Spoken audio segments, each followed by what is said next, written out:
Hi, I'm Andrew Roberts, one of the professors of property, and I'm joined today by the fantastic David Clouter. And we are going to be talking about how confident we are that a market crash will happen. Now, last time we talked about why we thought a market crash would happen in 2021. So, looking at this, are we confident that there will be a property price crash, David? I mean, do you think so? Do the Bank of England think so? Do the government think so? Well, I think the government thinks so because of the stamp duty holiday that was brought in as early as July. There's a bit of an own goal in terms of that one because the government were thinking along the kind of lines that I'm thinking really that things would start to get a bit sticky October November time, and so some bright spark had the idea of announcing, didn't they, in July that from October, November, there would be a stamp duty, well, not complete holiday, but a little bit of modest vacation, certainly for lower priced properties in the areas that have recently converted from Labour voting areas to Tory voting areas, which is an interesting observation. And then somebody must have whispered in somebody's ear, "My God, if you do that, then nobody will buy any sort of property at all for 3 months." And then they had a bit of a rethink, and this thing came in July. And I think what's happened with the stamp duty holiday is that it hasn't. I don't think it's created new demand. I think it's shifted all the demand on the calendar a bit further forward. So I think that's why we saw all these transactions during July and August in what some people call the staycation, where instead of going away, just to get a bit of a fun, to get our kicks, everybody went house hunting instead. And then there's always a lull in November and December. That may start a bit earlier this year, perhaps. Okay, so we think the housing market is tickety boo at the moment because of stamp duty holidays, because of delay of purchasing in the spring market. The staycation has caused people to think, well, actually, I might invest. So, I mean, we've talked about other factors. The biggest pandemic in 100 years. Your great grandfather wasn't even alive, I believe. But I mean, what about landlords? Are landlords impacted by any of this? I mean, there's been so much churn going on with legislation about landlords. How would you describe it? I mean, Yeah, I would describe it as a landlord bashing exercise because landlords are quite an easy target. Nobody really likes forking out a big chunk of their salary to a landlord for a property that they don't even own. People will kind of tolerate it in terms of if they're homeowners with a mortgage, but less so landlords. So it became a kind of cheap way for the government to score political points with voters and to raise a bit of money. With all the changes that came in, starting with George Osborne, didn't it, in 2015 with the Section 24, and then we saw a lot of other measures. We saw restrictions on CGT for overseas investors, and even little things like the wear and tear allowance for HMOs bit the dust. And this relentless onslaught against the poor old landlords who are only really picking up the slack that the state sector can't do. There isn't the capacity to house everybody who's not a property owner. But for a while, we became a sort of target. Whether that is sustainable, I don't know, because I think if all the landlords just threw in the towel and went off to Barbados on holiday, other holiday destinations are available, but not this year, then the government would be in trouble because suddenly there'd be a huge number of people who would arrive on the town hall steps who would be homeless. So I think the government can only do this to a certain extent, and then I think after a while they'll have to back off, as happened in fact in Ireland when they introduced similar measures to Section 24 and then backed down after a while. But we tend to be fairly stubborn, so it might take us a decade to do that. But I think property renting is here to stay, particularly with the very, very high prices that we see in the market. But it wouldn't hurt for governments, in addition to all the help they've given to sort of domestic homeowners, if you like, to help this sector a bit as well. Okay, well, as a sector, I mean, roughly the housing market, 20% of it is social housing provided by either the state or housing associations, and 20% is roughly provided by landlords. And things like the uh, rent deferrals that were miscorrectly diagnosed or conveyed to the public as rent holidays, and a ban on evictions, which a ban on evictions sends the message that, hey, I don't have to pay my rent, all puts pressure on 20%, one in five properties in the market, if they have any form of arrears, which affects affordability, which then spikes off repossessions, which then gets sold at a discount, which then starts a downward spiral. We won't go there, David, but I think the viewers get the gist that it's bash the landlord at the moment. But I mean, the Brexit transition period, we predict that'll be a short-lived thing. So, what's different this time around in this property cycle to previous property price crashes, David? I mean, 2008 and now, they don't bear a resemblance. We haven't got Fred the Shred at NatWest tearing up the bank's balance sheets. So tell me, what's happening? What's Well, different?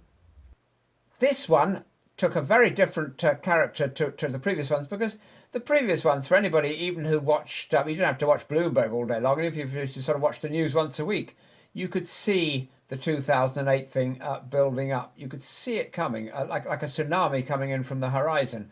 But this was more like a comet landing in the middle of your city, a comet the size of a football pitch. It was just there. And you and I, we were at a panel discussion in November, wasn't it, last year, giving all our predictions for the coming year, which we did in all good faith based on the evidence there was at the time. And then this COVID pandemic comes along, which completely, what it meant, it didn't mean our predictions were wrong, but it deferred our predictions by, I don't know, 18 months or this kind of thing. And I've never come across a property crash that has crept up so quickly. The good news is that it'll probably go away as quickly as it came. And in the meantime, it creates purchasing opportunities. It creates value for investors who do their sums and have their spreadsheets and this kind of thing. The numbers look a lot better. Well, lots of people predicted V-shaped graphs where gross domestic product fell off a cliff and then shot back up. And those V-shaped graphs are out there. We've got to screen now one of those V-shaped graphs showing exactly that effect. So it is one of them things. Our crystal balls weren't working last November, but we'll polish them a bit better for next time.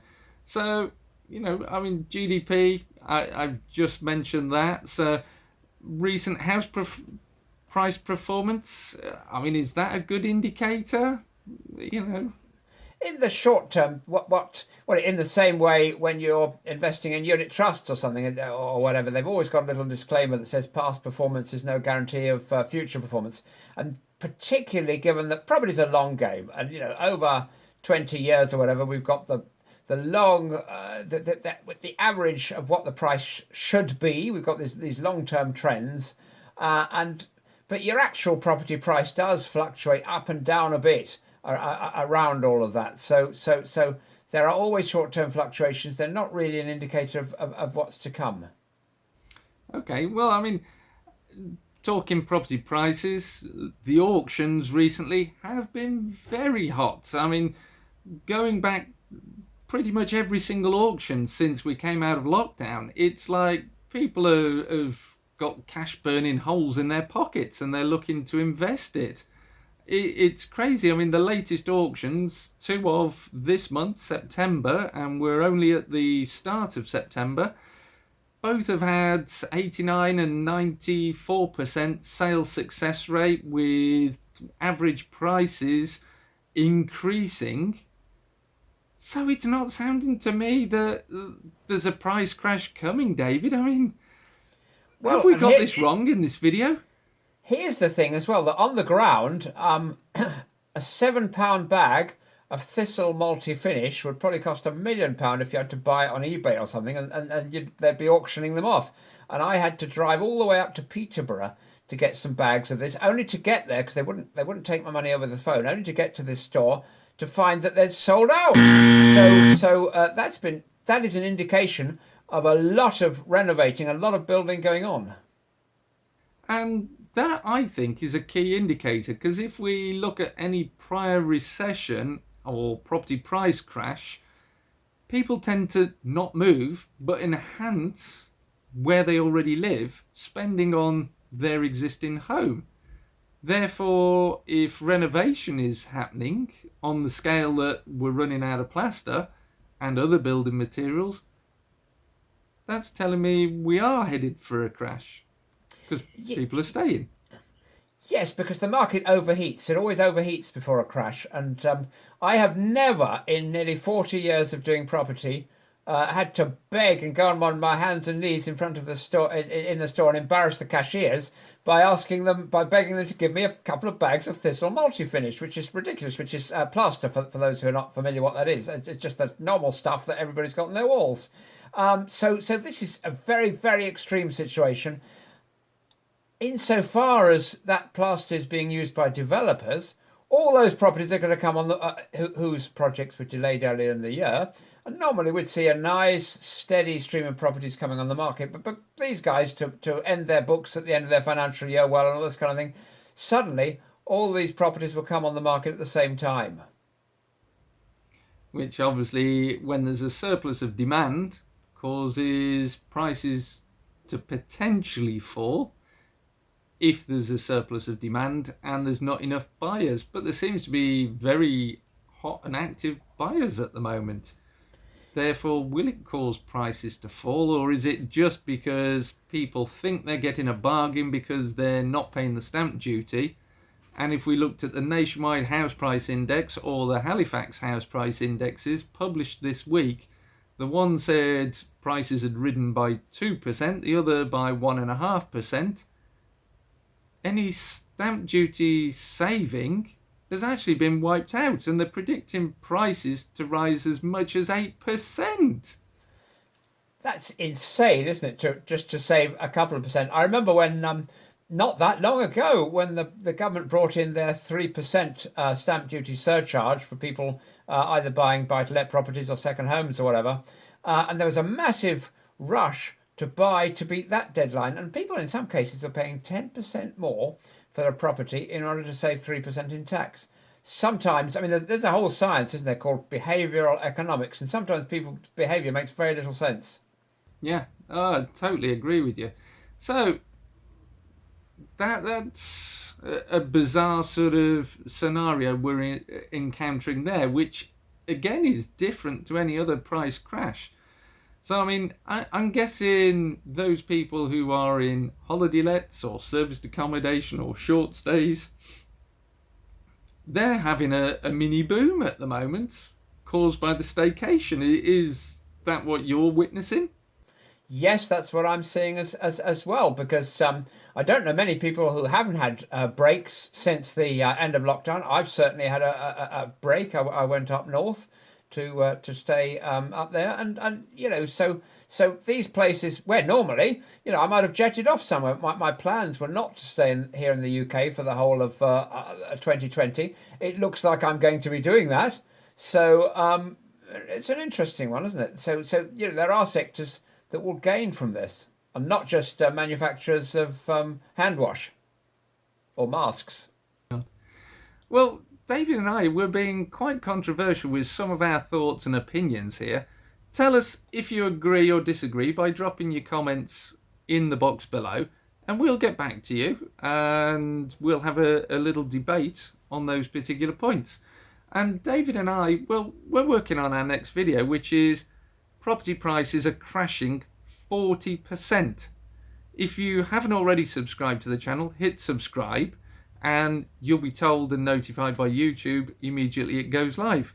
And if you're enjoying this video or other videos, please feel free to share them with your friends, and we'll be happy to join in and keep contributing, because we've put several weeks or hundreds of hours worth of work into putting together this content for you.